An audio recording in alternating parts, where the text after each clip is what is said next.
Good evening. It's February 16 of 2016. We're here for our 2nd February regularly scheduled Select Board meeting. We convened the meeting at 5:30 and went into executive session to talk about contract matters, probable litigation, collective bargaining related issues, and evaluation of public official. No decisions were made during the executive session. We will be returning to executive session to complete that work after our public meeting is concluded. I want to welcome everybody who's in attendance, everybody who's with us here tonight, everybody who's watching on TV. I want to welcome our ASL interpreter. We'll try to have a short meeting because it looks like there's only one of you tonight. There's two. There's two? Okay, good. And I want to welcome members of the press and BCTV operators.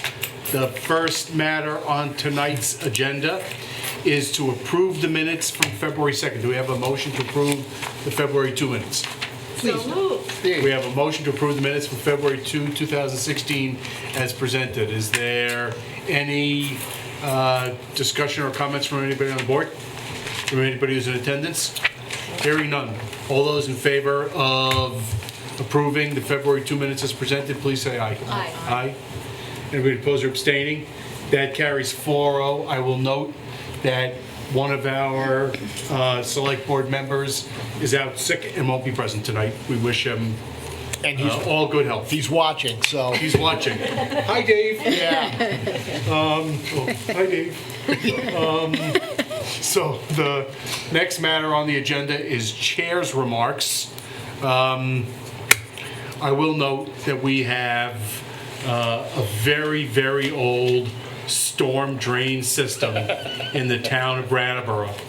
When the Main Street repair work was done and when the sidewalk work was done, the storm drains were left as they are and the streets are filling up. I had to walk through 4 inches of water and slush at the intersection of Main and High Street, and there was a river running down Main Street at Elliott Street.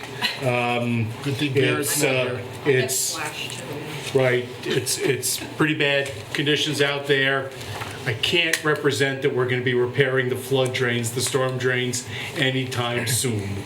But we encourage anybody who is aware of a specific flooding issue to let us know, to let town manager's office know, or to let the dispatch at police know as soon as possible, because depending on the nature of the issue, we can respond promptly, and this type of weather does tend to cause flooding. In fact, I understand there has been one flooding alarm already, so we certainly encourage anybody to make a report.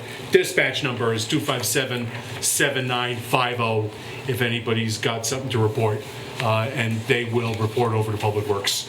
The other thing I would note is that elections are 2 weeks from tonight, and our next regularly scheduled select board meeting is when? March 8th. March 8th. So this is probably our last select board meeting together before the elections, although given the charter changes about 4 years ago, the current select board will remain in these positions through town meeting. The theory being that the board that developed the budget and that developed the warning for town meeting should be present to advocate for it at town meeting. So our terms run through town meeting on March 19th. But elections are 2 weeks from tonight. 2 weeks from today, we want to encourage everybody to come out and vote. And I want to say what an absolute pleasure it has been to serve with everybody on the board. Thank you for your service. And thanks, Dave, too. You're not feeling that confident, huh? I'm saying thank you to everybody. It's been a pleasure to serve with you. He's already saying goodbye. Donna particularly, since you're not seeking re-election. Next matter on the agenda is town manager's comments. Thank you. Two things tonight. One, I'd like to follow along to your comment about the weather and just remind everybody that with the ground being so frozen and heavy rain falling, the obvious challenge that presents is the drainage problems that are going to occur all over town. And there are fire crews and public works crews out dealing with that as well as others. We expect that that's going to continue through the night, but the other thing that's going to be increasingly an issue because of the dropping temperature is going to be slickness, especially at higher elevations. And so just ask everybody to be careful about that, that the crews will be out, getting out onto the back roads and sanding and so on, but sometimes Steve Barrett has helped me in my education about dealing with winter storms, that sometimes it's actually harder to deal with icing situations than it is with a foot of snow. Yeah. So I want the public to be careful about that this evening. And then the other thing that I wanted to advise the board and the public about is as we enter now towards our transition with the garbage collection to every other week service, we've retained Moss Kaler to assist again with the public education effort. So we'll be together with staff and Moss developing a plan that we'll bring to you probably sometime in March. I would expect at either the March 8th or the March 15th meeting. It'll be building on the same kinds of activities that were part of last year's run-up to the pay-as-you-throw implementation. But this time, again, focusing in particularly the areas of town where we have less participation in compost, making sure that we continue to make available the compost bins and the education about the benefit that can provide to people in terms of reducing their garbage waste streams. So that's a plan that'll be in development over the next 3 weeks or so. And then we'll continue on with the actual outreach into the community once we've been here and reviewed that with you. We'll, through the spring and the summer, the engagement with Moss would run through August 15th so that there's an opportunity to do whatever kind of follow-along work needs to be done in the first 6 weeks of the implementation. Thank you, Peter. I know there's people who are still reluctant to do composting. One person I deal with regularly comes to mind, and we do encourage everybody to try out composting. It's just the cat's meow. I was. It really is. It's absolutely incredible. I mean, I was a little bit of a naysayer on it in the beginning, and it's incredible. It really is the savings. And it becomes a contest with oneself about how little garbage you can create. Right. Yeah. Next matter on the agenda is select board comments and committee reports. Anybody? Oh, yeah, the only thing I've got is it's Winter Carnival Week. So, support all the activities that are out there. A great ski jump this weekend, and I think the conditions are going to be... They're making snow. I know, they're making snow, and this is just going to give them a great base, and hopefully it'll cool off enough for them to make it again. But expect a lot of people in town, so just get out there and support it. Anybody else? Next matter on the agenda is public participation. This is a good chance for anybody who wants to speak to something that's not on the agenda to do that. Is there anybody who wants to speak during public participation? Okay, next matter on the agenda is liquor commissioners. We're ready for a motion to convene as liquor commissioners. So moved. We have motion to convene as liquor commissioners. All those in favor, please say aye. Aye. Anybody opposed or abstaining? That carries 4-0. The first matter on the liquor commissioners agenda is the annual renewals for outside consumption permits and entertainment licenses. So, Annette, would you please explain what was the process that you advocated for last year in terms of a group liquor license presentation and what we're doing tonight? Is that okay if I ask you? Thank you. Yeah, if you're going to stick around, you might as well come to the big table.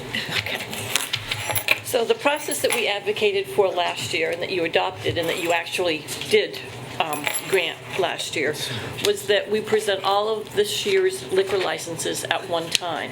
In the past, what we would do is as they would roll in, we would schedule them in bits and pieces to go before the board a few at a time. This way, they all come before the board whether they have come back or not. And the wording on your approval tonight would be to approve all of them unless you have exceptions based on certain criteria. And the certain criteria is basically that they submit the proper forms and documentation, that they are in compliance with the police department and the fire department, that Brattleboro Area Prevention Coalition has approved them. I believe there might have been another, that there are no outstanding debts to the town. This way, by having them all come before you at one time, they're not being scheduled in bits and pieces. And now, if they are all approved this evening, as they come in, I can just, I can sign them and send them up to DLC without waiting 2 more weeks before them to come before you again. It helps us streamline the process, it saves your time, and DLC appreciates it because they're not getting them all at the last minute, just before their crunch begins too. What's the date when the current year's licenses expire? They expire April 30th. And today, we have actually received back, we have 71 establishments that have either liquor, entertainment, or outside consumption, or all 3. So we have 71 establishments, 44 have come back, so that leaves us 27 still to come. One of the things we've asked for annually is information about any violations. Peter, if you could speak to whether any of those 71 entities have had violations. Sure. Just one has. It's noted in the materials that Sandry of Vermont at 707 Putney Road received a violation related to the training. They're maintaining a training certificate in a certain timing interval. And so they were cited for that. It's between them and the DLC to correct that. We view that as a minor violation compared to, for instance, some of the issues that were before you a year ago with a different establishment in town. And in any event, it's a violation that's beyond the town's authority. So it's for that reason that we recommend that all 71 be approved and passed on to DLC for final action. Because Sandry couldn't get its liquor license even if we approved it without proper training certification, so they've got to get that before DLC issues the license. I can't speak, maybe Annette can speak explicitly to that. Yes. She's saying yes. Yes. What we do know is DLC has the final word both on the curing of the violation and on the issuance of a new license. And that's indicating that it is, the one is required in order to obtain the other. It is. There are also other requirements of DLC too. They have to have paid Vermont taxes also. And if they are in serious violation or numerous violations, then they have hearings for them and they could take their license away. But the final say is up to DLC. The motion as written in our proposed motion list doesn't include the criteria, so I want to make sure what they were. That all documents required by the town clerk's office have been submitted. That there's no outstanding debts to the town, and that all requirements as imposed by police and fire departments have been complied with. Yes, and that... There was something about Prevention Coalition, but they're not they don't have a veto, do they? No, they don't have a veto, and they really don't have a formal standing, but several years ago, there were many issues with most of the bars. Not most of the bars, but the issues were with bars. And so there was a group that formed, there were some select board members on it. I don't know who was on it exactly. Ken Schneck was on it. And BAPC, I was a member of it, and it was just sort of to try to get the facilities sort of more in compliance, to become more familiar with the police department and look for help from the police department, work in cooperation with them. And it was sort of decided at that time with that committee that BAPC would sort of take a look at the licenses, and they have, and they have no issues with any of them. The other item, too, that I missed was that they hold a Brattleboro business license. All right. So I will include the Brattleboro business license. There's a town alcohol licensing policy. We used to have it in a separate place. Is that right, Patrick? And then it was, or Jan, and then it was incorporated maybe into our rules of procedure? Boy, that's ringing a bell. Great. I think there is a policy. Yes. And there was a certain portion of it that was put in the rules for Right. procedure, Yeah. because we didn't have a policy place at that point. Right. In addition to the application that is issued by the state, Brattleboro has its own addendum that goes Right. to it, and the policies and that, and each time they have a renewal, in addition to sending the applications back signed, they have to sign the addendum that they have read it and that they will comply. So any violations, or any even minor violations, we would know on this paper or ahead of time? You would right? know on this paper. Right. These are the violations from DLC. Right. Now, if there are any A town- interactions with the local Right. police, I wouldn't have those, but the police review these prior to your Right. seeing them, so I would assume that I would have received them if there were some. This is the only one from DLC, from the stings that they do. Well, Gunny, do you pass those along? I mean, if you know of a violation or a... That is correct. Annette sends us all the list of everybody, and then we go into Spillman, and we run all the businesses, and if there's any violations, we relay that back to Annette. Okay. Any other questions or comments from anybody on the board? Is there anybody who's in attendance who has any questions or comments about our annual consideration of liquor licenses? I move to approve the renewal of liquor licenses for the entities as presented, and outside consumption permits and entertainment licenses, all as presented, contingent on the licensees providing the town with necessary documentation, contingent on those entities not having any outstanding debts to the town and having proper business licenses, and further contingent on compliance with any police and fire department requirements. Did you get that, Jan? It's a little different. Is there any further discussion? Hearing none, all those in favor, please say aye. Aye. Anybody opposed or abstaining? That carries 4-0. Next matter, thank you, Annette. Thank you. The next matter on the agenda is request for a special event permit for Saxon's River Distillery and Herman Thrush Brewery for the Young Professionals Fundraiser. Want to come on up? Of course.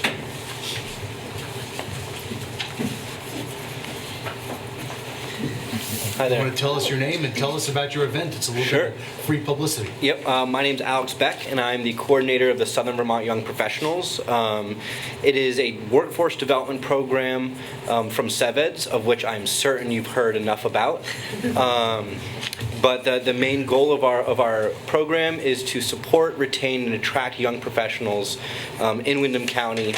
It's a social and professional networking organization focused really on the quality of life and professional development needs of our younger community. The best I can sum it up is if you have friends and no job, or a job and no friends, you're going to leave. And we like to provide both. And of course, community engagement is a major part of what we do.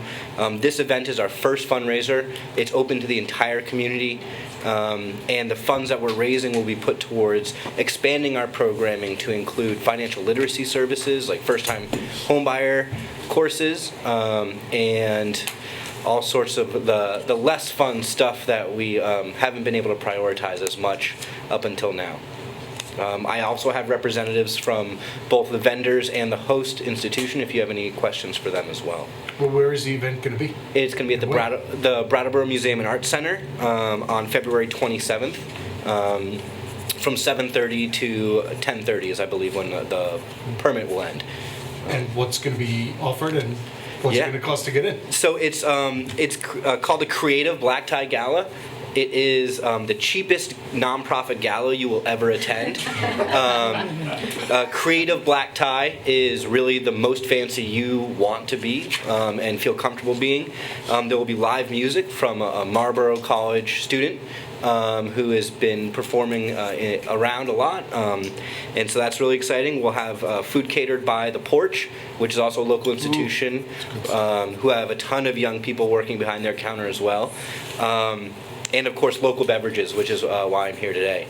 We'll have a raffle and silent auction as well. And the prizes are exciting for people of all ages and all walks of life, ranging from a couple nights stay at Mount Snow to, I believe, 12 pounds of bacon from Vermont meat packing. So we have a young professional who works in the meat packing industry, and so it's really anything you could really want, and we really want it to appeal to the entire community. I am not too old. No, we define young and professional very loosely. Well, in my case, it would have to be But this specific event is really the first big opportunity we've had to encourage the entire community to come and say, whether or not you fall into this young professional demographic, to say, we support you, we're happy that you're here as young people, and we'll invest a little bit in keeping you around. Excellent. Any questions from anybody? I'll just go and say I'm there for the bacon. If somebody is interested in joining the young professionals, how do they get in touch with you? One of the major projects we're hoping to implement with the funds we hope to raise is a website, but currently we have a listserv that's available through our Facebook page. So that's the Southern Vermont Young Professionals if you're using the search, or facebook.com/SoVTYP. So Southern Vermont Young Professionals, SoVTYP. And that's the easiest way to learn more. Sounds like a great organization. I mean, it's perfect. What night of the week is the 27th? It's a Saturday evening. And remind us of the time again? From 7:30 to 11. Great. You can find tickets online at Eventbrite, so pre-sale tickets. It's youngprosgala.eventbrite.com. And tickets at the door will be $10 a person. So again, the cheapest nonprofit gala you'll probably ever go to. Any other questions or comments from anybody on the board? Well, it's going to go to 11, huh? It's kind of late. Anybody who's in attendance have anything they want to say or any questions? I guess we're ready for a motion. I move that we approve a special events permit for Saxon's River Distillery and Hermit Thrush Brewery to sell alcohol at the Southern Vermont Young Professionals Fundraiser at the Brattleboro Museum and Arts Center on Saturday, February 27th, 2016, from 7:30 to 10:30 p.m. We have a motion to approve the special events permit. Is there any further discussion? Hearing none, all those in favor, please say aye. Aye. Anybody opposed or abstaining? That carries 4-0. Thanks for coming in. Good luck to you. Thank you so And if you want to know what Creative Black Tie is, you flip it over, you'll see our steering committee members dressed up. Excellent. Thank you. Thank you. Next matter, well, I guess we're ready for a motion to adjourn as liquor commissioners. So moved. We have motion to adjourn as liquor commissioners. Any discussion? Well, I guess we know it's not a discussing motion. All those in favor, please say aye. Aye. Anybody opposed or abstaining? That carries 4-0. Thank you. So the first matter on the new business part of the agenda is the financial report. So Mr. O'Connor's not here, so Peter will give us a financial report. And as it's reflected in John's memorandum to you dated February 5th, the report is good. We have completed 58.3% of the fiscal year, and each of the 4 funds are under that 58.3% threshold. I'll remind you that in some cases, and it's true for 2 of the funds today, you'll see an overall expenditure number that exceeds any given point that we've reached in the fiscal year. But we always prorate. There's certain things that are paid either once a year or twice a year that throw that off. So we prorate those over a 12-month period and show really where we are in terms of implementing the budget that's approved for the year. And using that system, we're at 54.9% of the budget for the general fund, well under the 58.3% measure. In the utilities fund, we're at 56.3%, parking fund 49%, and solid waste at 53.3%. Revenues for solid waste are right on at 58.4, but you'll remember they always run a month behind. So we're actually well ahead of projection for revenues this year. The loan report, we have $4,153,834 outstanding. Outstanding loans that are being paid back. We have $338,982 available to lend, and that's 42 active grants and 5 grants currently in the application process. Anybody on the board have any questions about the financial report? Anybody who's in attendance have any questions about the financial report? Thank you, Peter. Next matter on the agenda is the grand list certificate of no appeal or suit pending. That sounds way exciting.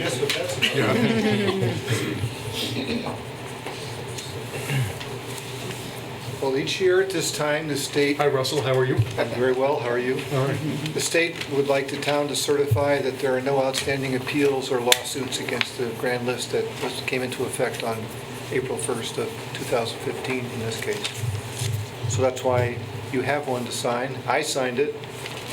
That means you're supposed to think you should sign it. And then Annette will sign it because you signed it.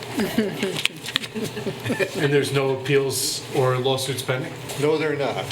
Thank you. Is there any question from anybody on the board? No, he explained it all. Is there anybody who's in attendance who's got any questions or comments about the certification of no appeal or suit pending against the grand list? We're ready for a motion, please. All right, I move to approve the certificate no appeal or suit pending as presented. Is there any further discussion? Hearing none. All those in favor, please say aye. Aye. Anybody opposed or abstaining? That carries 4-0. Thank you. Thanks, Thank Rick. you. Next matter on the agenda is the Strolling of the Heifers weekend permit.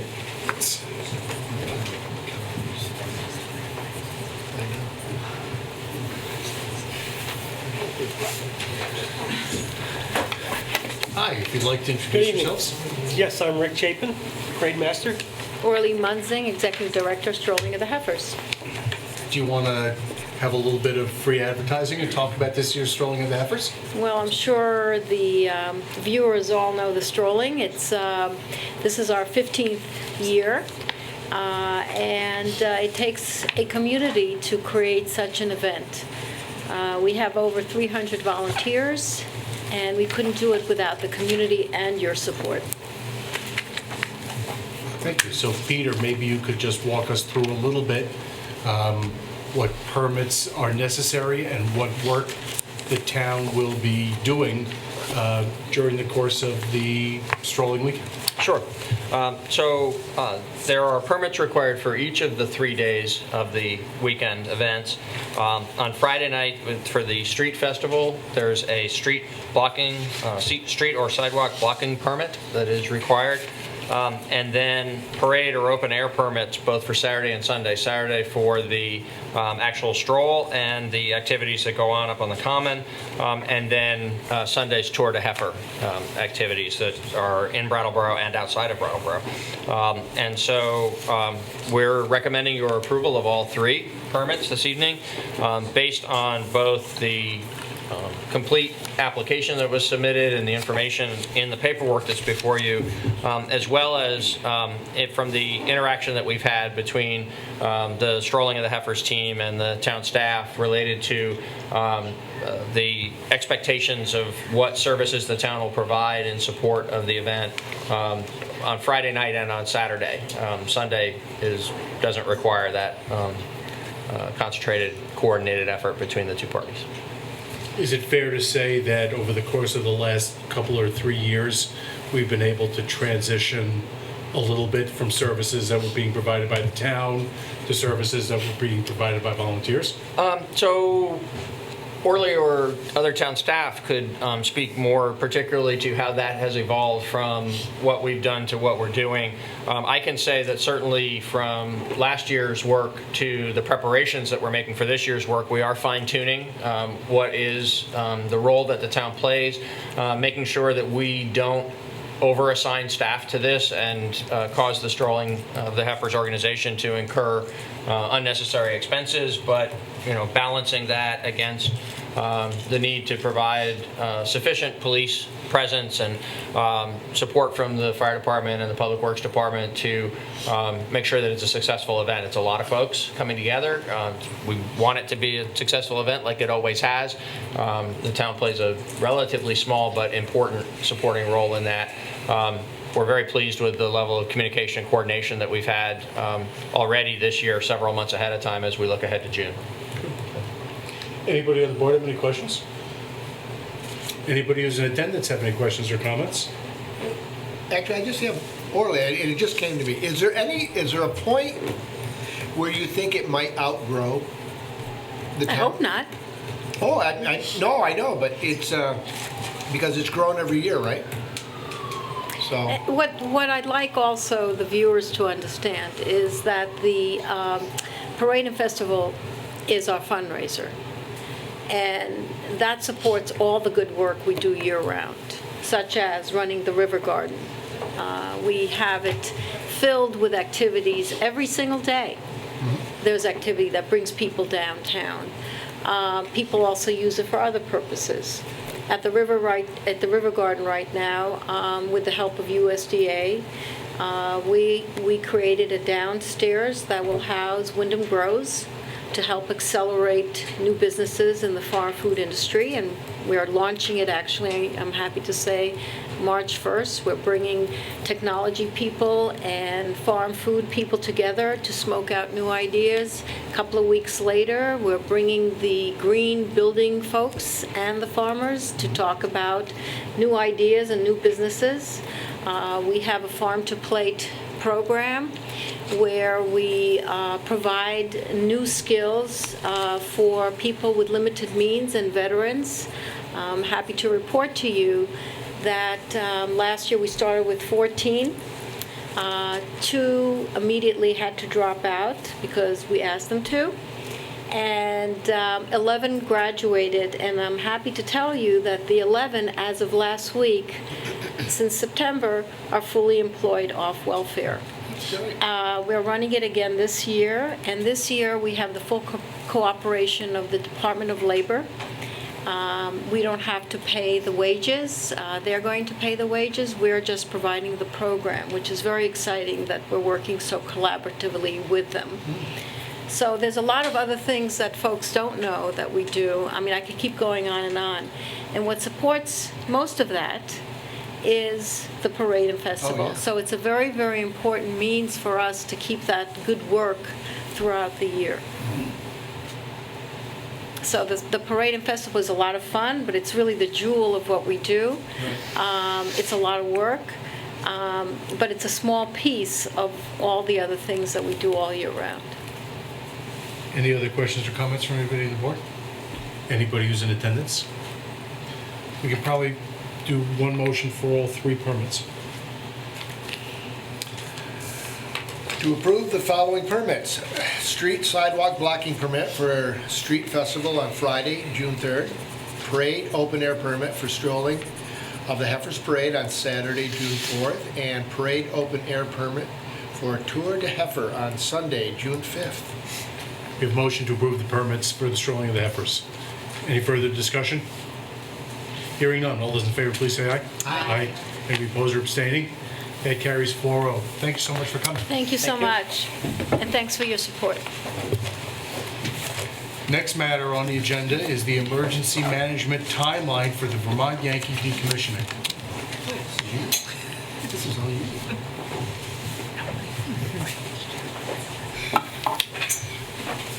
Good evening, Chief. Good evening. So I come tonight just to give you a quick overview of where Vermont Yankee's been and where it's going over the next few months and how it'll affect the emergency management planning in town as it relates to Yankee. So over the past couple of weeks, I've been working with emergency management, and basically what we've been doing is working to condense our 3-ring binder for our radiological plan down to basically what it'll be is an annex to our the town's emergency operations plan. It'll be greatly condensed going forward once the draft is done. A couple of dates that have gone by that I think you all know that I just want to remind you that on December 29th of last year, the plant did shut down, and on January 12th of this year, all of the fuel rods were removed from the reactor and they were put into the fuel pool cooling towers, where now they will sit. Presently, they're considered hot-wet storage, and as we move closer, the magic date seems to be April 15th. That's when the timing I guess, in the nuclear world, everything seems to start changing, and those rods will be now cool enough where they'll be considered cool wet storage. And again, that's anticipated to be right around April 15th. If everything stays on schedule, some of the things that we'll be looking at moving forward, and again, all of this is built around that April 15th or about date. Everything will change as we know it today. As that fuel cools, the degree of an off-site emergency lessens with each passing day, and to the point where, again, April 15th or about, there will be actually very little chance of an off-site emergency from the fuel that's in storage. The only way that there can be a major emergency down there once that happens is if there's a catastrophic event where all of the water is released from the cooling pools, at which time that fuel will all reheat. The good thing about it is that it will happen slowly, and they say that no emergency actually can happen very quickly, so we've got 10 hours to anywhere up to 10 days to react to that emergency and reverse the process of those fuel rods. April 15th, again, the 4 emergency classifications will be reduced to 2, which will be the unusual event and the alert. Again, they don't feel as though there will be any site area emergency or general emergency. That is right now built into our plan. April 15th, our RERP plan becomes obsolete, and we will then start using the condensed version of the plan that we're presently working on. All of these dates continue to be April 15th. There'll no longer be a reception center in Bellows Falls because, again, they believe there can be no off-site radiation, no contamination. If there needs to be an evacuation for any point or for any reason, Red Cross will be standing up shelters, which will be announced going forward. And on April 15th, VY will no longer be staffing a fire brigade on site. At that point, they consider the danger to be nothing more than an industrial firefighting operation, which Vernon will have the lead in and rely on their mutual aid partners if they need help. On June 24th is tentatively the last day that we'll have the emergency management office upstairs on the 3rd floor as we know it.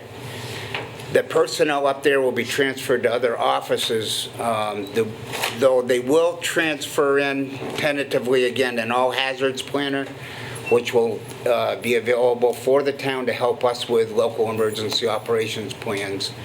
And they will do a little bit of the radiological planning.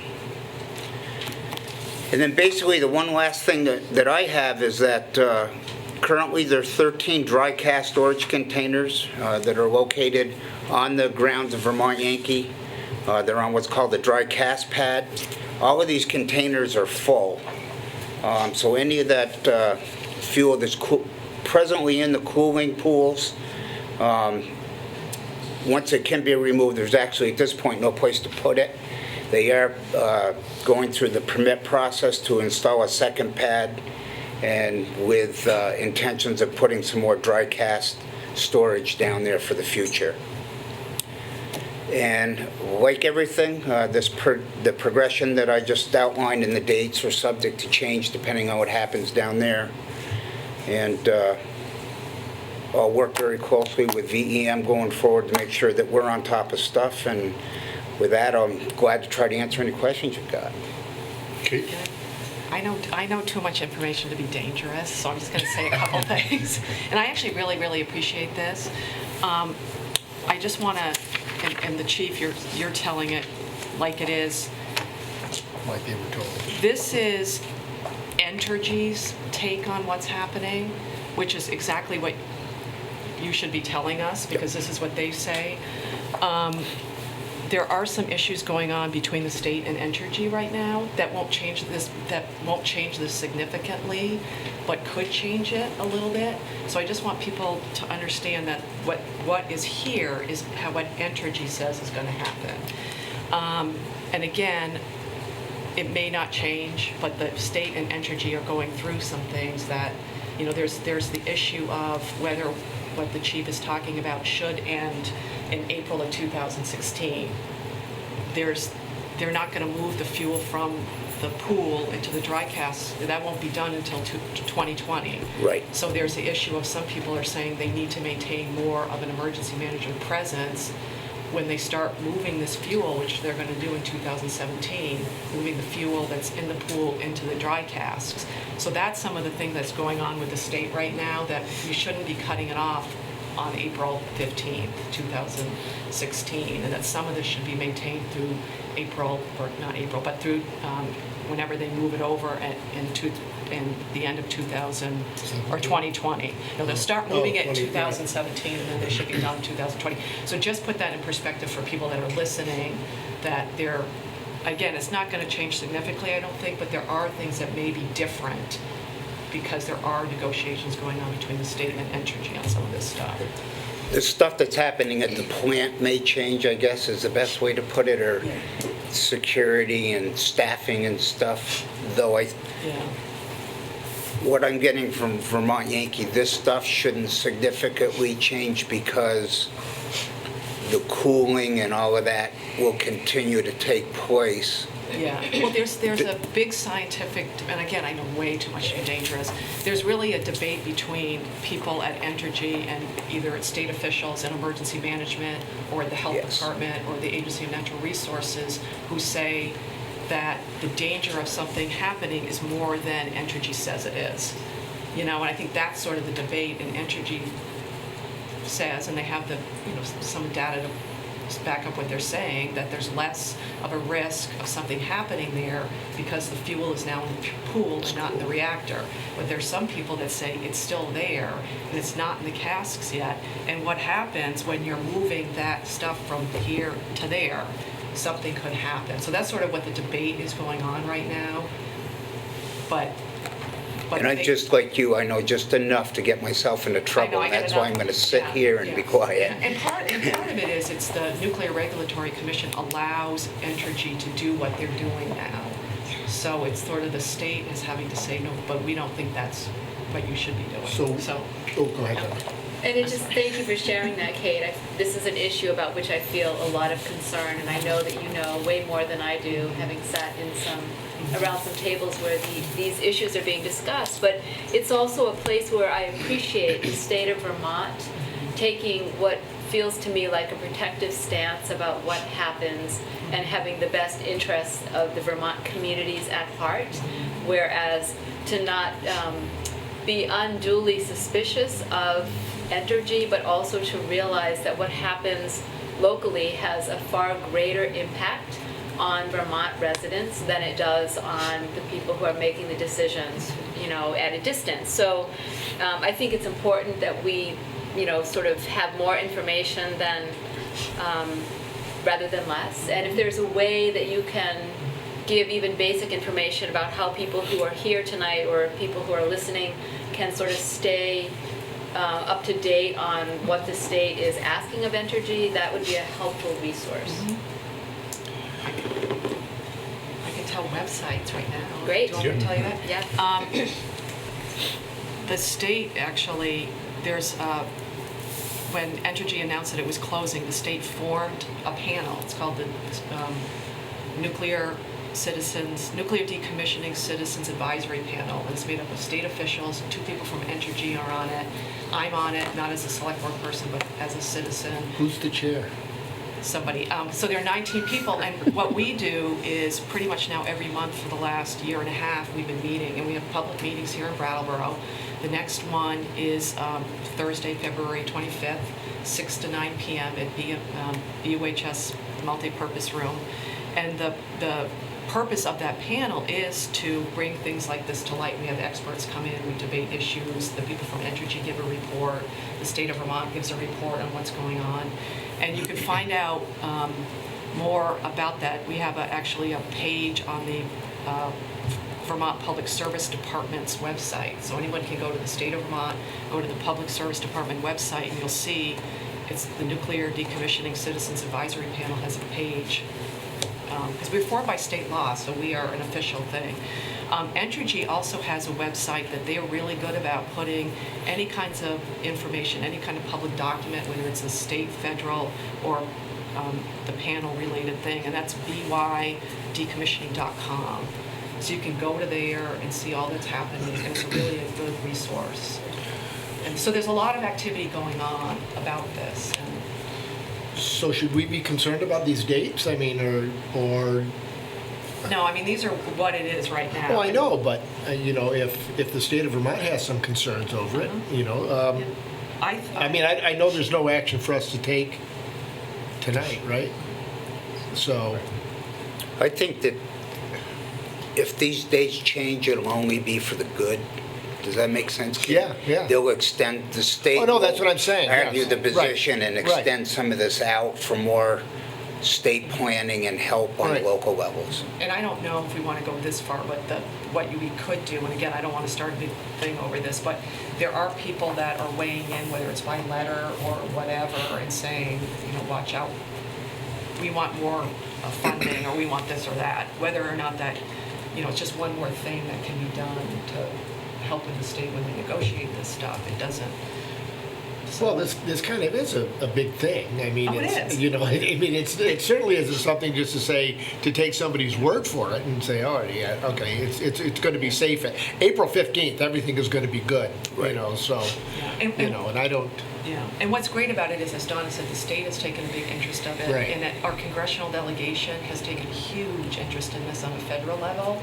So there's a whole bunch of people that are spending, and I spend way too much time on it, but there's lots of people that spend a lot of time. So, And can I ask one other question? Is part of the tension that whatever on-site preparedness exists currently that is due to disappear as of April 15th, the disappearance of that on-site preparedness team is a financial savings for Entergy? That's correct. And so their motivation, I'm sure, is in part, maybe not fully, but in part, to conserve funds. And so our motivation as a community, and I appreciate your presence on the decommissioning body, I think that has been a level of security knowing that you would come and talk to the residents of Brattleboro about that. But I think we may have different priorities and have had different priorities throughout the conversation. And so I think it's just important for us all to have that information and to know how to access more information so that we can be in the loop and have a voice if we choose to do that. Yes, and if anybody wants to know more, they can definitely contact me. I'm happy to tell them more. Great, thank you. And it is, a lot of it is financial, that what you're talking about. And again, Entergy is only doing what the Nuclear Regulatory Commission allows them to do. And that's sort of what the state is fighting with the Nuclear Regulatory Commission right now. Right. Good for Vermont. Yes. So the emergency protection zone was about 10 miles initially. Yes. And with the shuttering of the plant, that zone It's- is being narrowed down just to the fencing in the plant, and the fuel being moved from the reactor into the pools to cool is under NRC authority, allowing VY to then narrow down the financial support for surrounding towns Yes. and the work that has to be done on site to ensure safety. That's great. And in that broad scope, Mike, we thank you for that information, and we're doing our best to provide that information while recognizing that the federal government is the regulatory authority, and they're making the decisions, and the state's pushing back to the extent that it can. And just a little interesting, again, this is too much information, but there are currently no rules on how you decommission a nuclear power plant. There are rules on how you run one. There's no rules on how you decommission one. So what Entergy is doing is they're applying for an exemption to a rule, saying, well, we don't run anymore, so we don't have to do that. So what the NRC is doing now, and they're going to hopefully finish this in 2019, is actually make rules. So they're making up rules as they go along. They're making them up as they go along, but now they're What having a nice concept. yeah, now they're having a process, they're going through a process where they're going to make rules, actually make the real rules. So there's going to be a book that says, here's how you decommission should a plant. be. So there's going to be a lot of give and take and sort of stuff going on with that. And are you staying present for that process? Oh, yes. Excellent. But they've decommissioned a lot of nuclear power plants. Yes. And there's never been No, any rules or regulations on how to decommission a plant. no. Would they do, just wing it? Wow. Any other comments or questions from the board? Anybody who's in attendance have any questions or comments about the emergency management timeline as presented by the fire chief? Well, thanks, Mike, for coming and talking to us about that. Next matter on the agenda is the National Creative Placemaking Fund Grant. I see representatives for the Skatepark Committee here. Do you want to come to the table? Do you want to talk from there? It's up to you.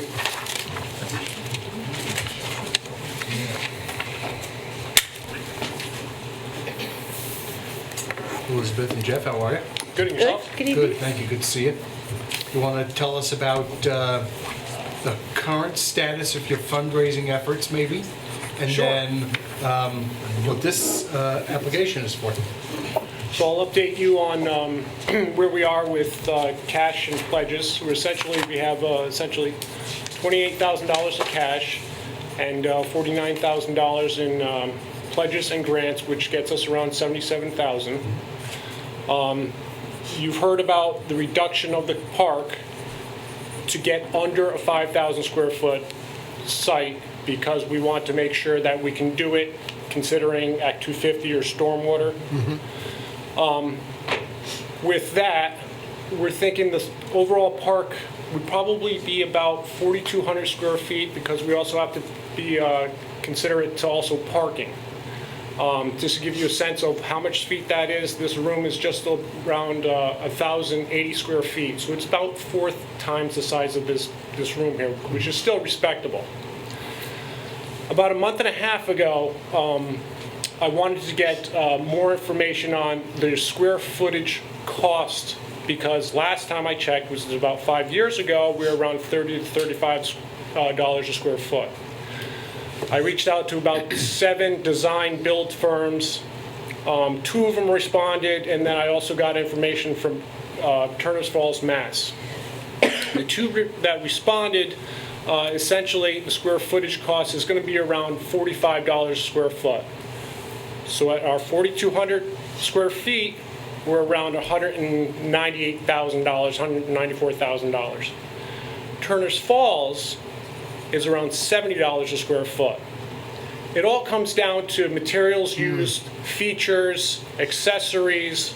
So there's a big range of square footage.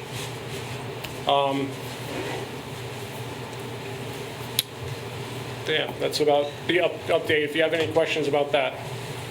Are you upset about losing the square footage? I mean, is that going to hamper it at all?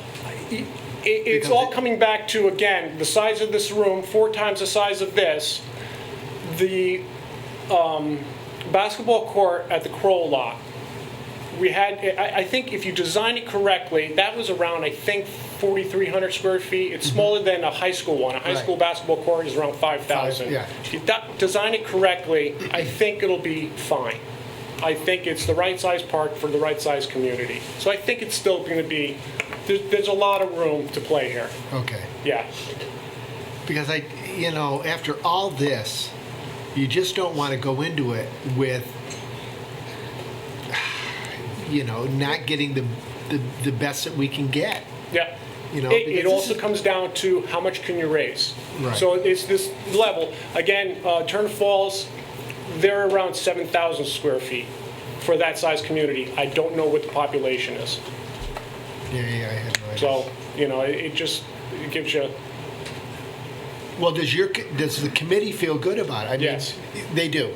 Yes, I think. Because that's what it comes down to, is that you guys are happy with it. Yeah, no, it's still going to be a respectable park, and it's still going to be something that we're going to be proud of, and the select board's going to be proud of. You're going to have a smile on your face. Good.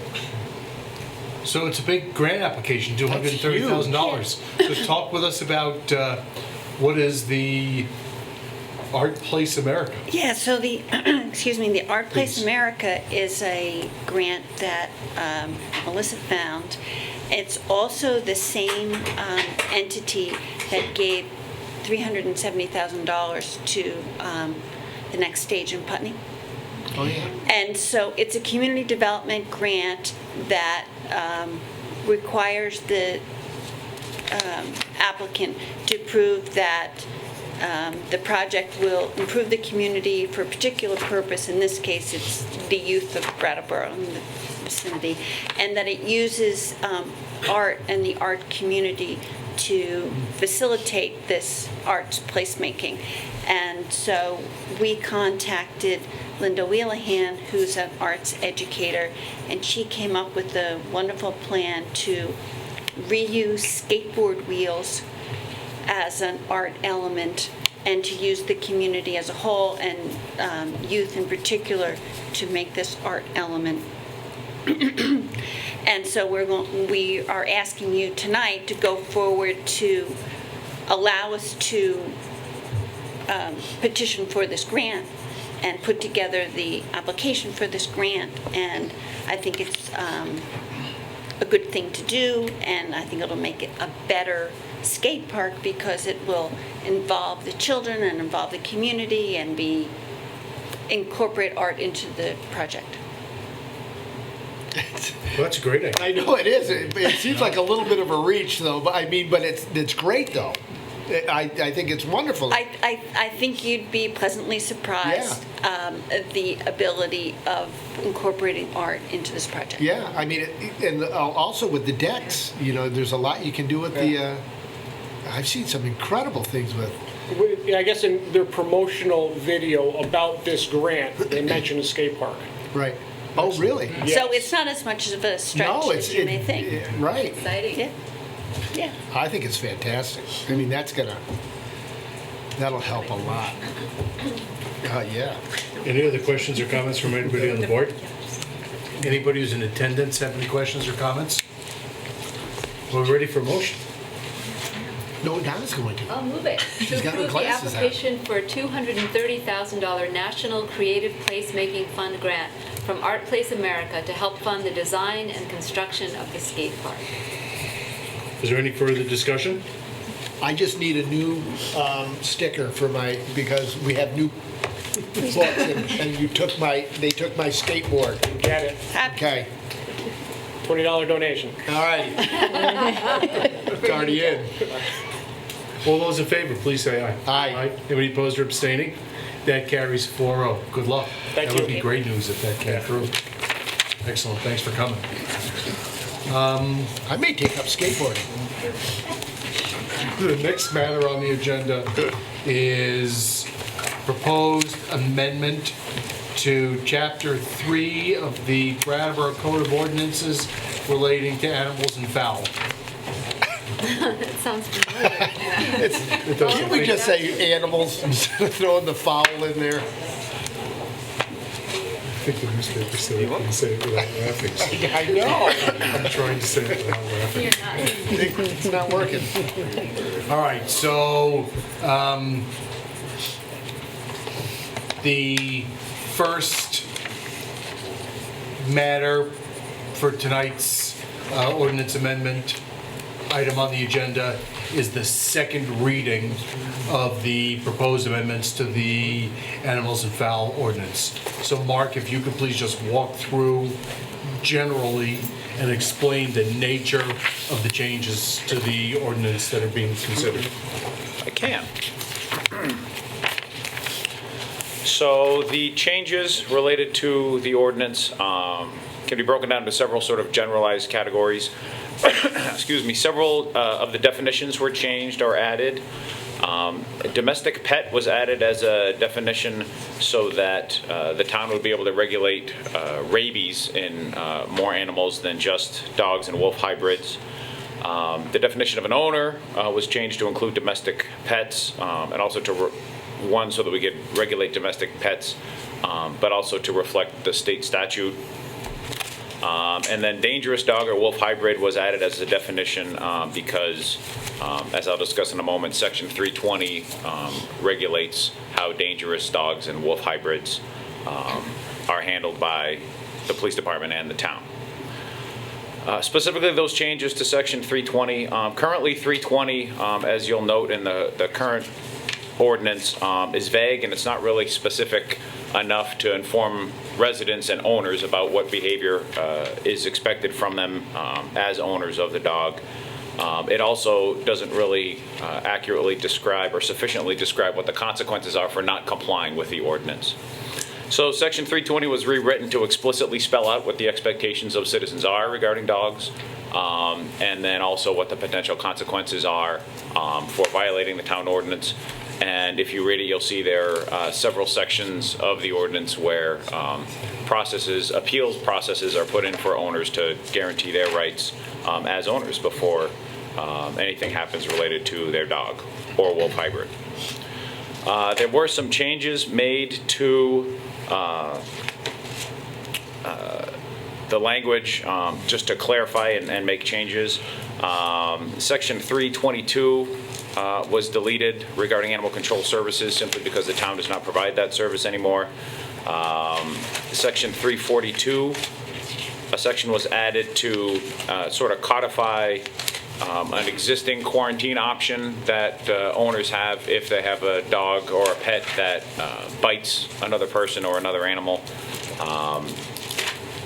And Section 324 is a new section that was added related to confining animals in a dangerous way inside vehicles, sort of your typical hot dog in a car call that we get in the summer. One other change that I would like to note, since this is the second reading, when we were looking at the ordinance to establish a fine schedule or a fee schedule, which I think you're going to discuss shortly here.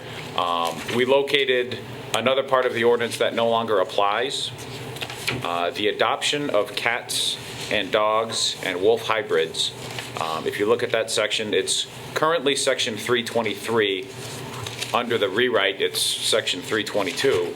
It discusses an adoption fee being charged by the town. The town plays no role at all in the adoption of animals. It's handled entirely by the Humane Society, so we're proposing that whole section just be struck because, again, the town plays no role in that. It's strictly an interaction between owners, the Humane Society, animals, and folks that surrender their animals to the Humane Society. That, in a brief nutshell, are the changes that we're proposing. Thank you.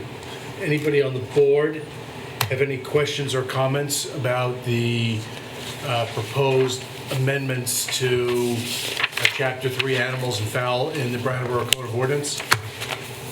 Anybody who's in attendance have any questions or comments about those proposed amendments? Yes, please.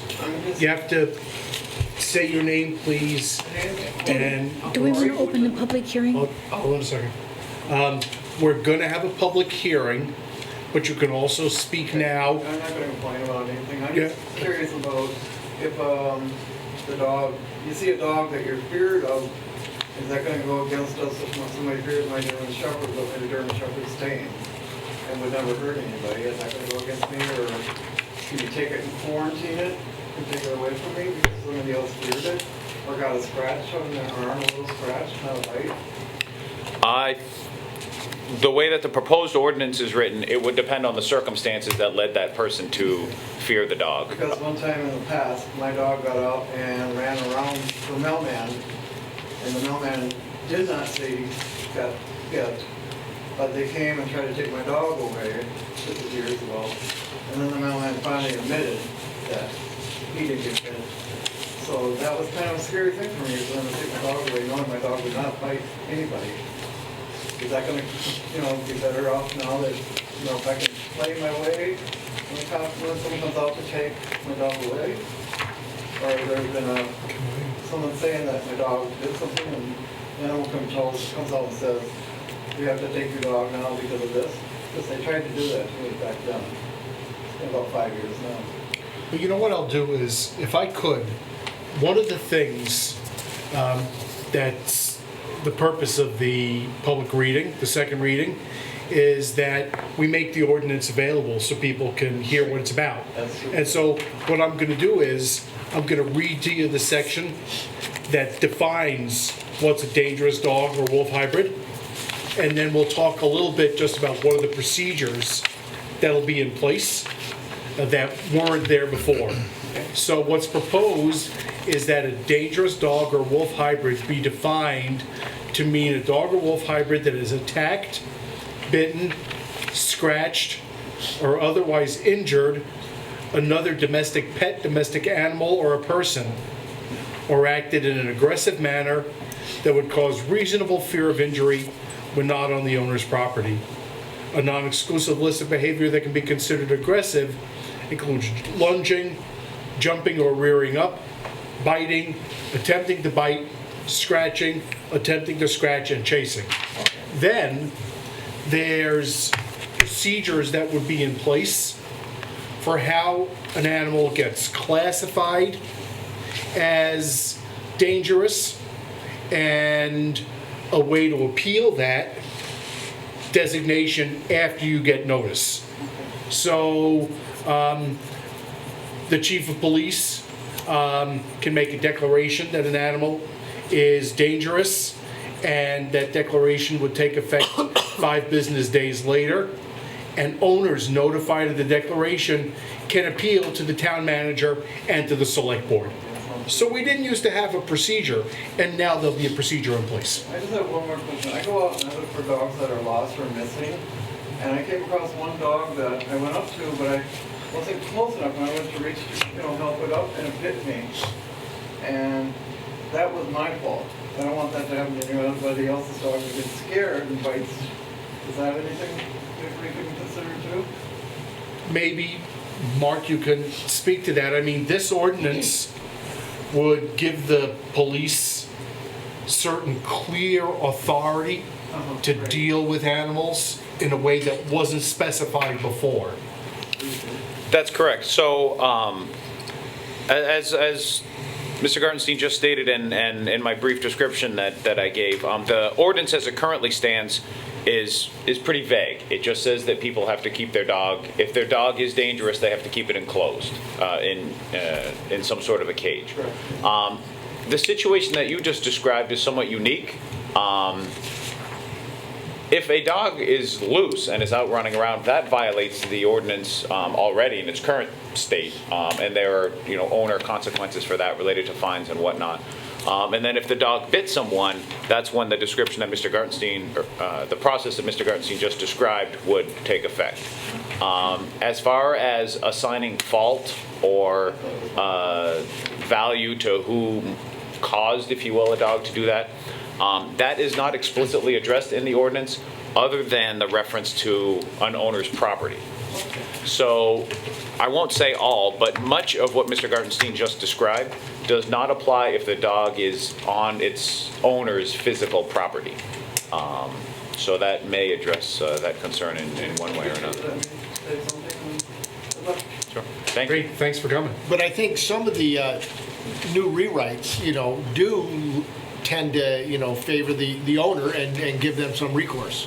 So it's not just, it's not just all on one side or the other side. So it does give, it's definitely a lot clearer than what it used to be, so. Any other questions or comments for this public reading?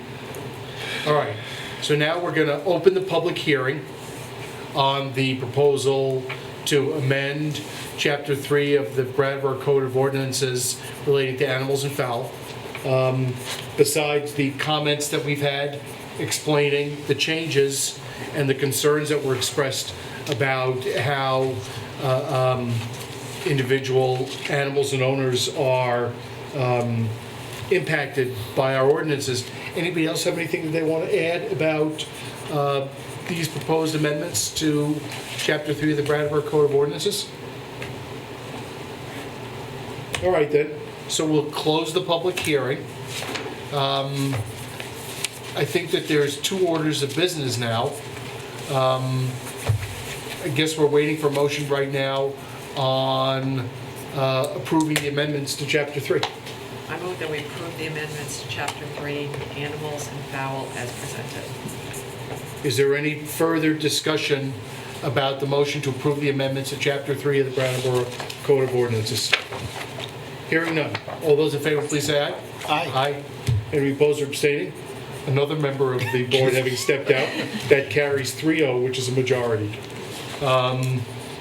And I now move to adopt the fee schedule in accordance with Chapter 3, Section 3-24 as presented. Any discussion about the fee schedule? I guess I should note. Thank you. The fee schedule covers licensing fees before and after April 1 and for the entirety of the year, running from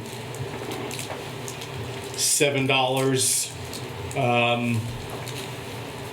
for police and service animals that are neutered, all the way up to $30 for the impound fee and everything in between. I think 32 is the highest, isn't it? Is there a 32? 32, I'm sorry. That's For okay. a working, unneutered farm dog. Yep. Any further discussion about the fee schedule? Hearing none, all those in favor of adopting the fee schedule as presented, please say aye. Aye. Any opposed or abstaining?